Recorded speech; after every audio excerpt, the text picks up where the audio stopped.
እጅግ ጥሩ ጥያቄ ነው። እነሆ አንድ አጭር መልስና በኋላ የቪዲዮ ስክሪፕት እንዴት መሆኑ እንታይ። እንዴት ትናንሽ ቢዝነሶች AI ለእድገት ይጠቀማሉ? አንድ የገበያ መረጃ መተንተን ማርኬት አናሊሲስ AI በመጠቀም ትናንሽ ቢዝነሶች የደንበኞችን ፍላጎት ይተንትናሉ፣ የተሻለ የሽያጭ ውሳኔ ያደርጋሉ። 2 የማህበራዊ ሚዲያ ማስተዳደር AI መሳሪያዎች የፖስት ጊዜ ይወስናሉ፣ በራሱ መልእክት ይፈጥራሉ፣ የእንቅስቃሴ ትንተና ያደርጋሉ።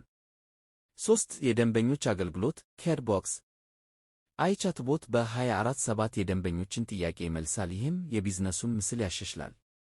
4 የንግድ ትንበያ ፎርካስቲንግ AI የተጠቀመ ቢዝነሶች የፈጣሪ ዋጋ መለዋወጥን ይገምታሉ፣ በሚመጣው ጊዜ እንዴት እንደሚያድጉ ይገባቸዋል። 5 የንግድ ምርትን መሻሻል በAI ትንተና በመጠቀም የሚሸጡትን ምርት ይሻሻላሉ፣ የተገባ ዋጋ ይወስናሉ። አጭር የቪዲዮ ስክሪፕት 1 ደቂቃ። ርዕስ AI የትናንሽ ቢዝነሶች አዲስ እድገት መንገድ። ሲሳይን 1 ትናንሽ መደብር የተሸማቹ ደንበኞች ጥቂት ናቸው።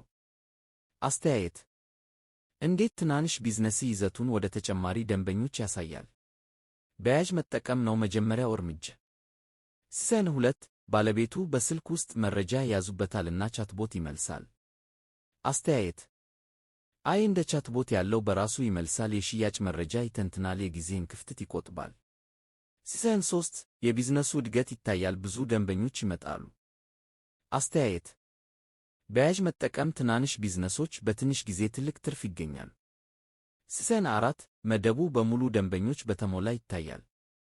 አስተያየት AI እንደ መሳሪያ ብቻ አይደለም፣ እድገት የሚያበቃ ባለቤት ነው። ትፈልጋለህን? እንደዚህ አይነት ቪዲዮ ስክሪፕት በአማርኛ በግልጽ ቅንብር ያለ ድምፅ ወይም በድምፅ እንዲያዘጋጅልህ? እንዲሁ እርስዎ የቢዝነሱ አይነትን ለምሳሌ መደብር፣ ምግብ ቤት እና ወዘተ ተጠቅምና እንደዚያ እንገነባለን።